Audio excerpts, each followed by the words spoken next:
हम जो है फ्रांस की क्रांति इस चैप्टर को पढ़ रहे थे और इस चैप्टर में टोटल अब तक हमने 2 पार्ट हमने कर दिया है, जिसमें हमने ये जाना फ्रांसीसी समाज को जाना, फ्रांसीसी शासक के बारे में जाना और किन कारणों से लुई सलामी ने टैक्स बढ़ाया, वो सभी कारणों को हमने जान लिया। और फ्रांस में क्रांति की शुरुआत किस तरीके से हुई, इसको भी जो है हमने पढ़ लिया। चलिए अब ये जानने का प्रयास करते हैं कि फ्रांस में जो है राजतंत्र का उन्मूलन कैसे होता है। उन्मूलन का मतलब होता है समाप्ति कैसे होता है। समाप्ति समाप्ति के लिए क्या किया जाता है, राजतंत्र का उन्मूलन कैसे होता है और गणतंत्र की स्थापना कैसे होती है, यानी लोकतंत्र एक तरह से किस तरह से फ्रांस के समाज में आता है, इसको हम जानने का प्रयास करते हैं। देखिए होता क्या है, फ्रांस की स्थिति आने वाले वर्षों में भी तनावपूर्ण बनी रही। यानी जब 1789 में जब फ्रांस की क्रांति हुई और लोगों ने क्या किया था, क्रांति हुई फ्रांस में, जब 79 में क्रांति हुआ। क्रांति क्यों हुई थी कि हम जो है टैक्स नहीं देंगे और जो विशेषाधिकार है उस विशेषाधिकार को जो है समाप्त किया जाए। अन्य चीज़ों को लेकर क्या फ्रांस में जो क्रांति हुई थी उससे मांग क्रांति हुई थी और क्रांति में सभी मांगी गई थी कि हम टैक्स सभी लोग देंगे, विशेषाधिकार को समाप्त किया जाए, जो भी कुलीन और पादरी वर्ग के पास जो संपत्ति है उस सभी संपत्तियों को जब्त किया जाए। इस तरह की चीज़ें हुई, लेकिन उसके बावजूद फ्रांस में आने वाली स्थिति भी क्या तनावपूर्ण रही। क्यों?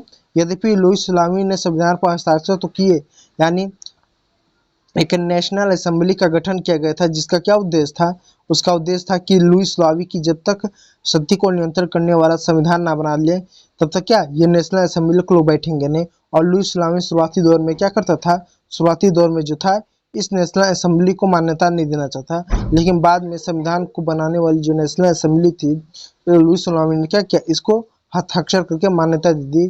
परंतु उसके बावजूद भी क्या हुआ, परंतु प्रशा के राजा उसकी इस गुप्त वार्ता भी चली थी, किंतु जो प्रशा के जो राजा थे उसके साथ क्या लुई सलामी की गुप्त वार्ता चल रही थी। गुप्त वार्ता क्यों चल रही थी, गुप्त वार्ता इसी वजह से चल रही थी क्योंकि लुई सलामी ने दबाव में आकर, लोगों के दबाव में आकर, लोगों के विरोध में आकर क्या किया, उसने जो है नेशनल असेंबली को मान्यता दे दी कि ठीक है चलो भाई तुम जाके क्या संविधान को जो है निर्माण करो, जाके तुम संविधान बनाओ।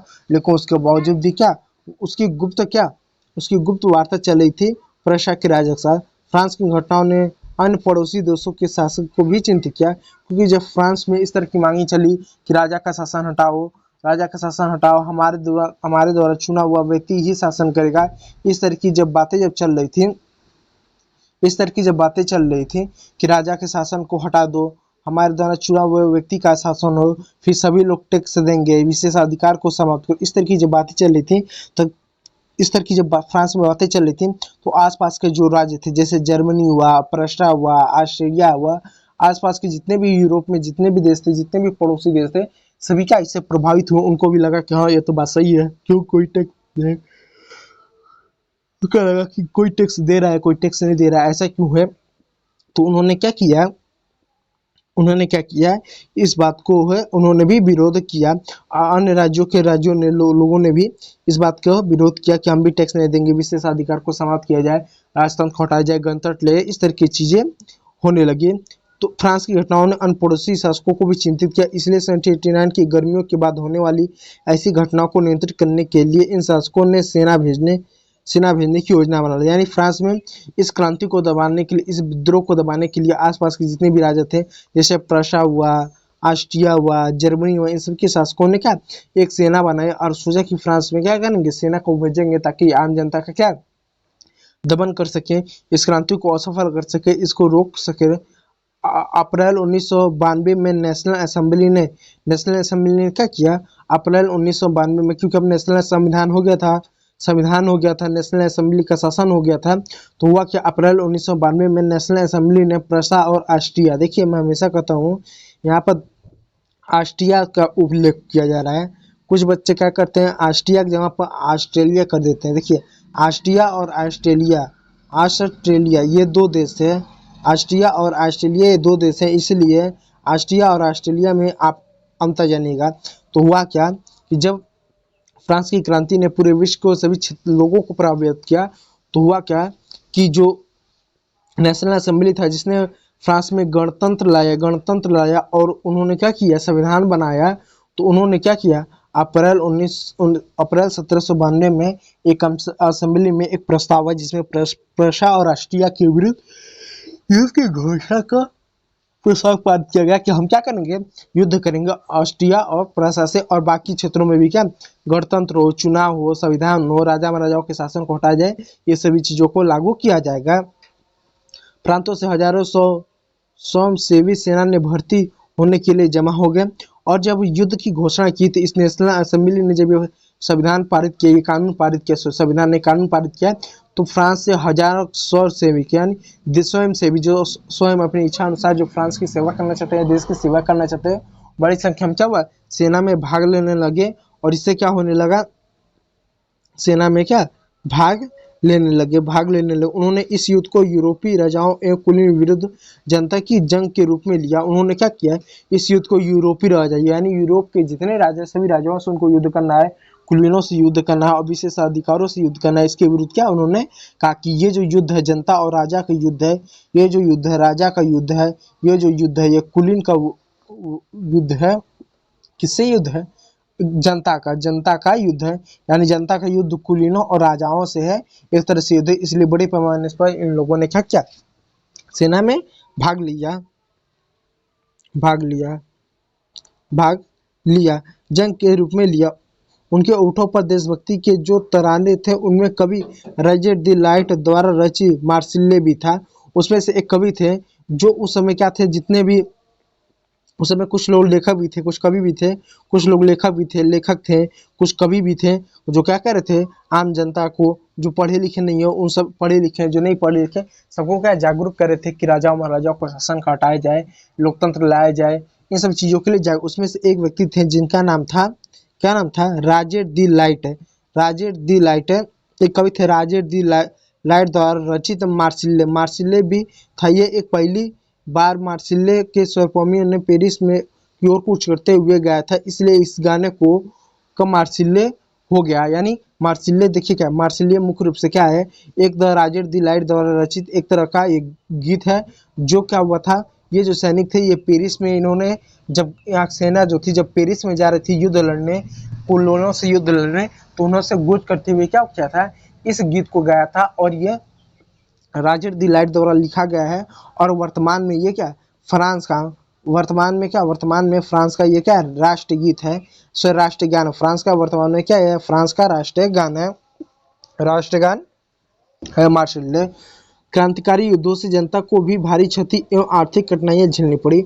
और क्या हुआ, और क्रांतिकारी युद्धों से जनता को भी काफ़ी आर्थिक कठिनाइयां झेलनी पड़ी। पुरुषों को मोर्चे पर चल जाने के बाद परिवार में रोजी रोटी की जिम्मेदारी औरतों के अंदर पर आ पड़ी। यानी बड़े पैमाने पर जब फ्रांस के जो लोग थे वो जब सेना में आ गए तो बड़े पैमाने पर रोजी रोटी का संकट हुआ। जो भी अन्य पुरुष जो काम करते थे उस समय समाज में वो सारे काम क्या महिलाओं के कंधे में आ गया, और महिलाओं को भी कहीं ना कहीं एक तरह से ये अवसर मिला, एक मौका मिला कि क्या वो पुरुषों को वो सारे काम करके दिखा सके, जिसके प्रति काफ़ी लंबे समय से एक नकारात्मक छवि बनी हुई है कि क्या कि ये काम केवल पुरुष ही कर सकता है, महिला नहीं कर सकती है। और कहीं ना कहीं इस मिथ को महिलाओं ने तोड़ा। अब आगे देखिए, बड़े हिस्से में ऐलान किया गया था कि क्रांति से सिलसिले को आगे बढ़ाने की जरूरत है, क्योंकि सन 1791 में संविधान में सिर्फ अमीरों को ही राजनीतिक अधिकार प्राप्त था।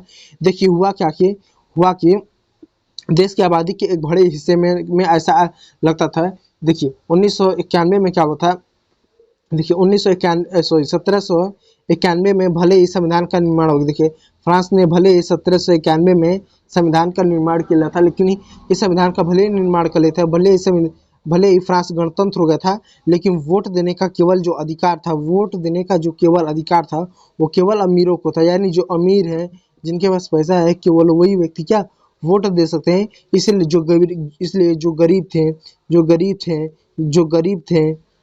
थे, जो किसान थे, जो मजदूर थे और कारीगर थे, इन सभी को लगा कि क्या इस आंदोलन को, इस विद्रोह को, इस क्रांति को काफ़ी लंबे समय तक बढ़ाने की जरूरत है, ताकि हमको भी कुछ मांग पूरी की जा सके, हमको भी कुछ अधिकार मिल सके। इसलिए किसान, मजदूर, कारीगर, भूमि किसान और महिलाओं ने भी क्या इस आंदोलन में भाग लिया और बड़े पैमाने तक इसको आगे तक इन्होंने बढ़ाया। अब देखिए क्या हुआ, लोग राजनीतिक क्लबों में अड्डे जमाकर सरकारी नीतियों और अपनी कार्य योजनाओं पर बहस करते थे, और लोग क्या करते थे, सरकारी राजनीतिक अड्डे बनाते थे, सरकारी क्लब बनाते थे, एक राजनीतिक क्लब बनाते थे, एक राजनीतिक एक सभा बनाते थे। देखिए एक राजनीतिक सभा बनाते थे जिसमें किसान, मजदूर, भूमिहीन, औरतें, ऐसे बहुत सारे लोग आते थे और आकर जितनी भी सरकारी नीतियां जो इस नेशनल असेंबली ने पारित की, जो नेशनल असेंबली ने जो भी कानून लाए, जो भी पढ़ते, उसमें बातचीत, वाद विवाद होता था, एक दूसरे के तर्क पूछे जाते थे, एक दूसरे के विचार पूछे जाते थे, क्या कहाँ तक सही है, कहाँ तक गलत है, इस सभी चीज़ों पर विचार किया जाता था। और उन दिनों एक क्लब था और नाम से, और उन दिनों एक कमर था, कम्युनिटी ऑफ जैकोबिन के नाम से पड़ा एक का क्लब था, अड्डा बना हुआ था। उस समय एक क्लब था जैकोबिन क्लब, उस समय एक क्लब था, सबसे, इनमें से जैकोबिन क्लब सबसे सफल था। उनमें का एक क्लब था जिसका नाम था क्या, जैकोबिन क्लब था। अब इस क्लब का नाम जैकोबिन क्यों पड़ा, जैकोबिन क्यों, क्लब जैकोबिन क्यों पड़ा, जैकोबिन क्लब इसलिए पड़ा क्योंकि भूतपूर्व कॉन्वेंट ऑफ द सेट, क्योंकि भूतपूर्व यानी जो बहुत पहले के जो कॉन्वेंट ऑफ सेट जेकब के नाम पर पड़ा, जो अब इस राजनीतिक समूह का अड्डा बन गया है। इस पूरी अवधि में महिलाओं ने सक्रिय थी और उन्होंने अपने क्लब बना लिया। और खंड 4 में इन गतिविधियों के बारे में क्या हम जो है मांगों को बारे में जानेंगे। यानी महिलाओं ने भी अपने क्लब बनाए हैं, अपने अधिकारों की मांग की है। इसको इस चैप्टर का जो खंड जो 4 है, उस खंड 4 में क्या है, इसके बारे में जो है हम जो है पढ़ेंगे। अब देखिए जैकोबिन क्लब के बारे में, ये जो है आपका मोस्ट इम्पॉर्टेंट है, यह आपका मोस्ट इम्पॉर्टेंट है, इस बात को नोट कर लीजिएगा। ये जो आपका मोस्ट जैकोबिन क्लब के बारे में देखिए, जैकोबिन क्लब के सदस्य मुख्यतः समाज के समृद्ध हिस्से से आते थे। जैकोबिन क्लब के सदस्य मुख्यतः समाज के कम समृद्ध हिस्से से आते थे। यानी जो, एक सेकंड जो दोस्तों, जो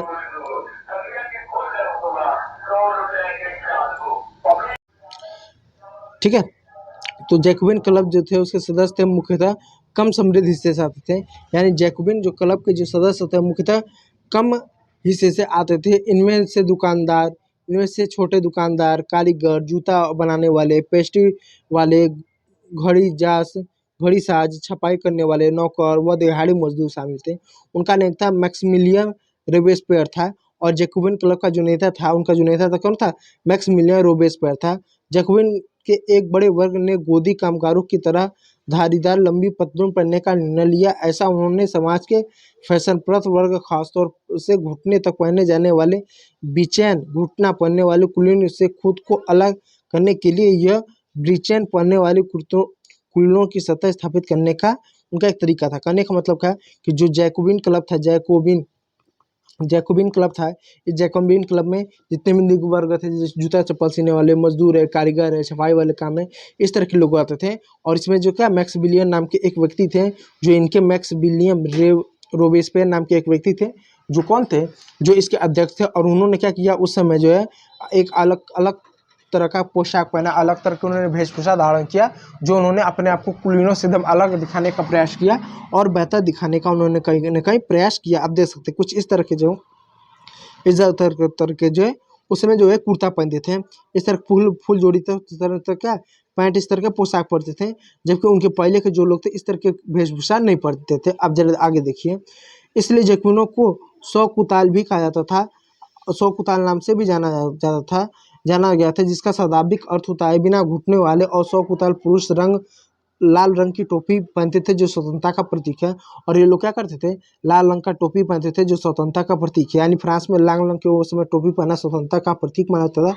लेकिन महिलाओं को ऐसा करने की अनुमति नहीं थी, लेकिन महिलाओं को क्या ऐसा करने की अनुमति नहीं थी। सन 1972 में गर्मियों में जैकोबिन ने खाद्य पदार्थों की मांग एवं अभाव से नाराज पेरिवासियों को लेकर एक विशाल हिंसक विद्रोह की योजना बनाई। और क्या हुआ, जैकोबिन जो क्लब था उस समय 1792 में, उस समय खाद्यान्न की महंगाई और कमी की वजह से लोगों ने ये कहा कि हम जितने भी सारे लोग हैं मिलकर एक विद्रोह करेंगे। विद्रोह की क्या उन्होंने एक योजना बनाई, विद्रोह की एक योजना बनाई। और इस विद्रोह की क्या एक योजना बनाई। इस विद्रोह में क्या हुआ जरा उसके बारे में जानिए। देखिए एक विद्रोह की क्या उन्होंने एक योजना बनाई, एक विद्रोह की क्या उन्होंने एक योजना बनाई। योजना 10 अगस्त को सुबह उन्होंने ट्यूटोरियल के महल पर धावा बोला और राजा को रक्षकों को मार डाला। और उन्होंने क्या किया, सन 1792 में 10 अगस्त को सुबह की ट्यूटोरियल में महल पर उन्होंने धावा बोला और राजा के रक्षकों को मार डाला। खुद राजा को कई घंटों तक बंधक बनाए रखा। उसके बाद असेंबली ने शाही परिवार को जेल में डालने का प्रस्ताव पारित किया। नए चुनाव कराए गए। 21 वर्ष की कम उम्र में सभी पुरुष चाहे वो संपत्ति हो या ना हो मतदान का अधिकार दे सकते थे। देखिए इसके बाद क्या हुआ कि उन्होंने योजना बनाई कि हम जो विद्रोह करेंगे, उसके बाद जो है जितने भी सारे लोग थे वो क्या टेरिटोरियल के महल पर उन्होंने क्या आक्रमण बोला। लुई सलाम के जितने भी सहयोगी थे जो अंगरक्षक थे उन सबको मार डाला गया। एक नेशनल असेंबली ने एक प्रस्ताव पारित किया जिसके तहत क्या हुआ, लुई सलाम के परिवार के लोगों को जेल में डाल दिया गया। और क्या किया गया, और एक संविधान का एक कानून पारित किया गया है कि हर व्यक्ति वोट डाल सकता है, यानी प्रत्येक व्यक्ति क्या वोट डाल सकता है, चाहे उसके पास संपत्ति हो या ना हो। यहाँ देख सकते हैं कि उन्हें चाहे उसके पास संपत्ति हो या ना हो सबको मताधिकार देने का अधिकार दिया गया। ये 1792 में दिया गया जब जैकोबिन क्लबों का शासन आया। देखिए नवनिर्वाचित असेंबली को कन्वेंशन का नाम दिया। नवनिर्वाचित असेंबली को क्या कन्वेंशन का नाम दिया गया। 21 दिसंबर सन 1792 इसे राजतंत्र का अंत कर दिया गया। और 21 दिसंबर सन 1792 में इसने क्या किया, राजतंत्र या राजा महाराज पूरी तरह से शासन को समाप्त कर दिया और फ्रांस को गणतंत्र घोषित किया। जैसा कि आप चाहते हैं कि गणतंत्र सरकार वह रूप है जहां सरकार एक उसके प्रमुख का चुनाव जनता करती है। यह वंशानुगत राजशाही नहीं है। और जैसा कि आप जानते हैं गणतंत्र वह ऐसा स्वरूप है जहां पर क्या शासक का चुनाव जनता करती है, ना कि वंशानुगत चलता है। तो गणतंत्र हो गया जहां पर जो शासक होंगे फ्रांस के उसको जनता चुनेगी, ना कि वंशानुगत चलेगा। तो अब तक क्या था, अब तक वंशानुगत था। अब तक जो चीजें थे वंशानुगत चीजें थी, लेकिन अब ये वंशानुगत चीजें नहीं होंगी। आप कुछ अन्य गणतांत्रिक देशों के बारे में जानकारी जो है प्राप्त कर सकते हैं। कोशिश करें और देखें कि वे कब और कैसे गणतंत्र बने। और आपके लिए होमवर्क कि कब और कैसे गणतंत्र बने।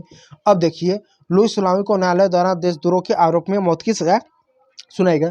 उस समय न्यायपालिका का भी चुनाव होता था और न्यायपालिका ने यह निर्णय लिया कि जो लुई सलामी ने इसने देश के साथ देशद्रोह किया। कैसे देशद्रोह किया, क्योंकि जब संविधान बन गया और चुने हुए शासक आ रहे हैं तो लुई सलामी ने गुप्त रूप से क्या किया, प्रशाह से ऑस्ट्रिया से गुप्त रूप से युद्ध की योजना बनाई, जिससे कहा कि आपने देश के साथ देशद्रोह किया, इस वजह से आरोप लगाएगा और उसके लिए उसको क्या मौत की सजा सुनाई गई। 21 जनवरी सन 1793 में प्ले डी लॉ कॉर्डर में उसे सार्वजनिक रूप से फांसी दे दी गई।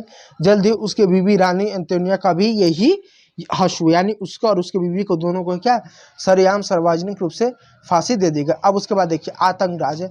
अब उसके बाद आतंकराज आ जाता है। आतंकराज क्यों आ जाता है, क्योंकि लोकतंत्र में क्या होता है, लोकतंत्र की अगर बात करते हैं तो लोगों के अधिकारों की बात करते हैं। मान लीजिए यहाँ पर जो लुई सुलावी था वो शासक था, उसने गलत किया तो उसको फांसी हुआ, या कि उसकी बीवी ने क्या किया था कि उसको फांसी दे दिया गया। बेबी तो कुछ नहीं किया था, उसकी बीवी ने, उसकी पत्नी ने, लेकिन उसको फांसी दे दिया गया। तो क्योंकि अब धीरे धीरे क्या होने लगा, लोकतंत्र के आड़ पे जो लोग चुन के गए थे वो धीरे धीरे क्या एक तरह से आतंकवादी के टाइप हो गए, एक तरह से तानाशाह हो गए थे, एक तरह से उग्र हो गए थे। सन 1793 से लेकर 94 तक, सन 1793 से 94 तक के काल को आतंक का युग कहा जाता है।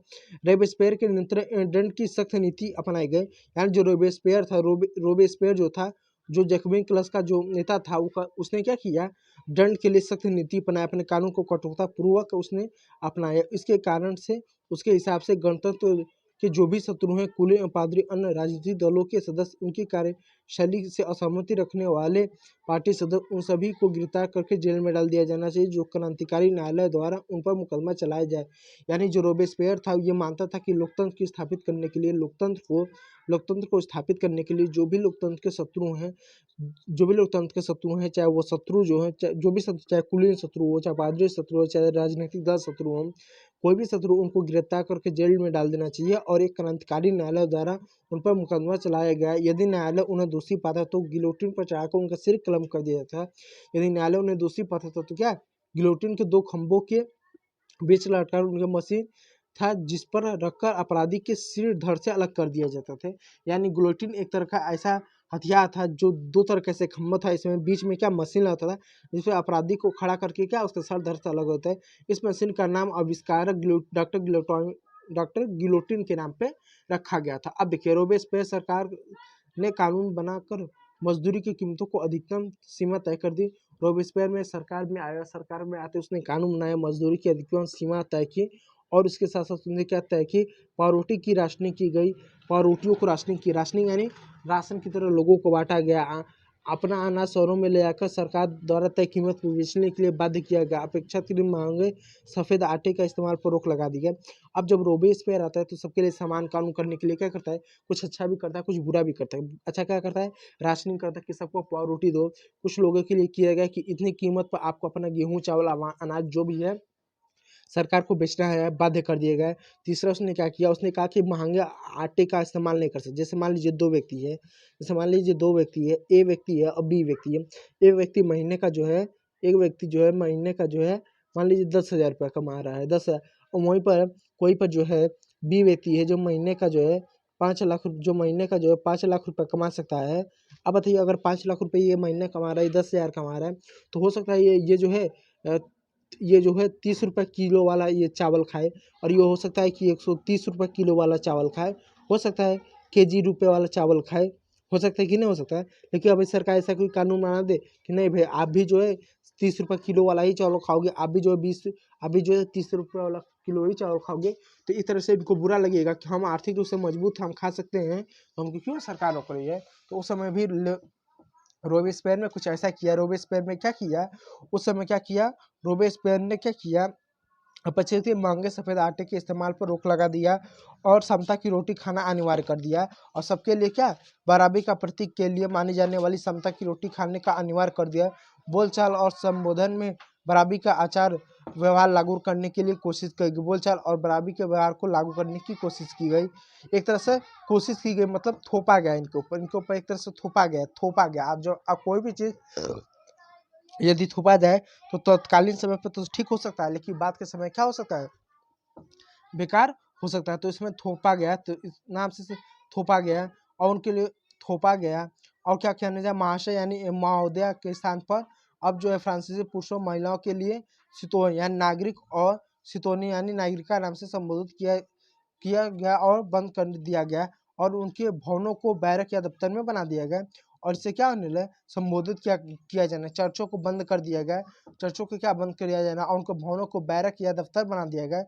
इसके साथ साथ लुई सलामी ने देखिए क्या किया, पहले वहाँ पर दो शब्द है, मार्शू यानी महाशय और महोदया, इसके मादम यानी महोदय, इसके स्थान पर क्या, अब कोई नागरिक शब्द, यानी पहले था महाशय और महोदया का प्रयोग होता था छोटे बड़े के लिए, महिला पुरुष के लिए। अब का ऐसा नहीं होगा, अब उसकी जगह पे क्या नागरिक शब्द का प्रयोग होगा। उसके साथ साथ क्या, जो बोरेस्पियर था उसने क्या किया था, चर्चों को बंद कर दिया, यानी चर्च, आप बताइए चर्च को बंद कर दिया गया। तो हम ठीक है, ये बुरा है कि जो चर्च के जो लोग हैं उनके पास संपत्ति है, उनके विशेष अधिकार है कि टैक्स नहीं देंगे, उनके पास अधिकार है कि वो भेंट लेंगे, बेगारी का काम करवाएंगे। ठीक है, आपने उसको समाप्त किया, ठीक है, आपने चर्च की संपत्ति को जब्त किया, वो भी ठीक किया। लेकिन अब बताइए जो चर्च होता है वो पूजा स्थल होता है, वो क्या होता है, वो पूजा स्थल होता है, वो पूजा स्थल होता है। और आपने क्या किया, एक तरह से जो पूजा स्थल था उस पूजा स्थल को ही बंद कर दिया कि अब से क्या कोई पूजा ही नहीं करेगा। अब से जब कोई पूजा नहीं करेगा तो स्वाभाविक बात है आपने उनके धर्म के साथ छेड़खानी आपने की, तो लोगों को और गुस्सा आया और लोगों ने क्या, रोबेस्पियर का आने वाले समय में बंद किया। रोबेस्पियर ने अपनी नीतियों को इतनी सख्ती से लागू किया कि उनके समर्थक भी त्राही त्राही करने लगे। और रोबेस्पियर ने क्या किया, इतना कठोरतापूर्वक नीतियों को लागू किया कि उनके समर्थक ही त्राही माम करने लगे। अतः जुलाई सन 1794 न्यायालय द्वारा उसे दोषी ठहराया गया और गिरफ्तार करके अगला ही दिन इसको गिलेटिन में चढ़ा दिया, यानी उसको मार दिया गया। तो एक तरह से देखिए इसको भी मार दिया गया, इसको भी मार दिया गया, किसको, रोबेस्पियर को जो है मार दिया गया। अब देखिए डायरेक्टरी का शासित, अब देखिए इसके बाद क्या, डायरेक्टरी शासित फ्रांस आता है। देखिए फ्रांस में क्या, देखिए पहले फ्रांस में समझिएगा, पहले फ्रांस में राजा का शासन था, राजा का शासन समाप्त हुआ। देखिए समझाता हूँ, देखिए पहले जो था फ्रांस था, फ्रांस में पहले राजा का शासन था, राजा के शासन को समाप्त किया गया। तो राजा के शासन को क्या किया गया, समाप्त किया गया। पहले राजा का शासन था तो इसके शासन को समाप्त किया गया था।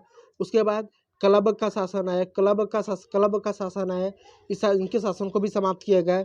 उसके बाद किसका शासन आया, उसके बाद जो है डायरेक्टरी का शासन आता है। डायरेक्टरी का भी शासन क्या होता है, समाप्त हो जाता है। डायरेक्टरी का शासन पढ़ेंगे, उसके बाद इनका भी शासन समाप्त होता है। उसके बाद क्या, नेपोलियन का शासन आता है। उसके बाद किसका शासन होता है, नेपोलियन का फिर शासन समाप्त होता है। इस तरह से फ्रांस में राजा का शासन, फिर क्लब का शासन, फिर डायरेक्टरी का शासन, फिर नेपोलियन का शासन, इस तरह से सत्ता में परिवर्तन होता है। अब उसके बाद अब जो रोबेस्पियर का शासन तो समाप्त हो गया। अब जो देखिए किस तरह से डायरेक्टरी का शासन होता है। जैकोबिन सरकार के पतन के पश्चात मर्ग वर्ग के संपन्न तबके के पास सत्ता आ गई। देखिए पहले जो सत्ता किसके पास था, पहला जो है कुलीन कुलीन कुलीन और पादरी पादरी वर्ग के पास सत्ता था। इनसे इनसे सत्ता चला गया तो सत्ता किसके पास आया, निम्न वर्ग के पास आया। जैसे मोची हो गया, निम्न वर्ग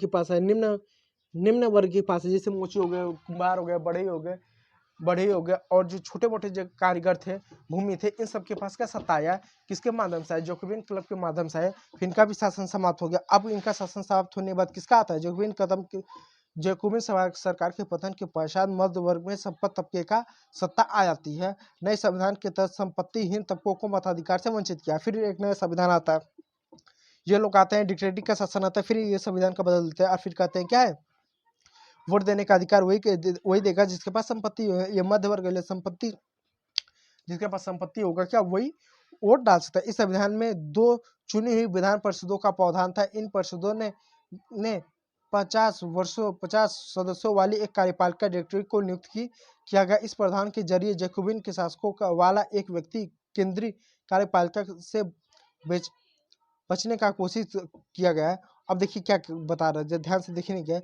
इसमें क्या हुआ है, जब इनका शासन है तो 2 इन्होंने परिषद लाया, 2 इन्होंने क्या किया, परिषद लाया, एक में 50 इस तरह से इन्होंने 2 परिषद लाया। और इन्होंने क्या, जैकोबिन के शासन वाली व्यवस्थित केंद्रीय कार्यपालिका से बचने की कोशिश की। और जैकोबिन के शासनकाल में जो केंद्रीय व्यवस्था थी उससे बचने की क्या उन्होंने कोशिश की। लेकिन डायरेक्टरी का झगड़ा अक्सर विधान परिषद से होता था और तब परिषद उन्हें बर्खास्त करने का चेष्टा करती। डायरेक्टरी की राजनीति अस्थिरता से क्या होता था, अस्थिरता से सैनिक तानाशाह में नेपोलियन बोनापार्ट के उदय का मार्ग बना। और जब ये आते हैं तो देखिए या थे जैकोबिन के शासन वाली केंद्रीय व्यवस्था को कार्यपालिका से बचाने की कोशिश करते हैं। और ये क्या करते हैं, एक तरह से क्या करते हैं, एक तरह से जैकोबिन के शासन वाली व्यवस्था से बचने का प्रयास करते हैं, लोकतंत्र से बचने का प्रयास करते हैं और धीरे धीरे क्या तानाशाह होने लगते हैं। और इस तरह से इनके डायरेक्टरी के शासनकाल को उदय के बाद से क्या होता है, अस्थिरता आती है और सैनिक तानाशाह नेपोलियन बोनापार्ट के उदय का मार्ग प्रशस्त करता है। और इसी की वजह से कहीं ना कहीं नेपोलियन को मौका मिला उदय होने का, क्योंकि अगर ये ऐसा ना करते तो शायद नेपोलियन का उदय होने को मौका ना मिलता। सरकार के स्वरूप में भी इन सभी परिवर्तनों के द्वारा स्वतंत्रता, विधिमत समांतर और बंधुत्व से प्रेरक होकर आदर्श बने रहे।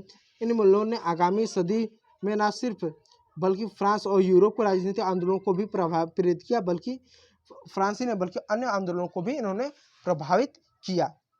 अब देखिए तो इसी के साथ आपका जो खंड 3 था, यानी जो पार्ट 3 थे, यह समाप्त होगा। अब खंड 4 क्या महिलाओं के लिए भी हुई थी क्रांति, इसको जो है हम आज नहीं पढ़ेंगे, इसको जो है हम कल पार्ट 4 में पढ़ेंगे, क्योंकि एक ही खंड को लेकर चलेंगे तो चीज़ें आपको क्या समझ में आएंगे। आज की वीडियो में इतना ही रहने देते। यदि वीडियो अच्छा लगा होगा तो चैनल को लाइक कीजिएगा, चैनल को सब्सक्राइब कीजिएगा, वीडियो को लाइक कीजिएगा। और Omkar Maurya classes YouTube channel से आप जुड़ सकते हैं। वीडियो देखने के लिए आप लोगों का बहुत बहुत धन्यवाद। चलिए।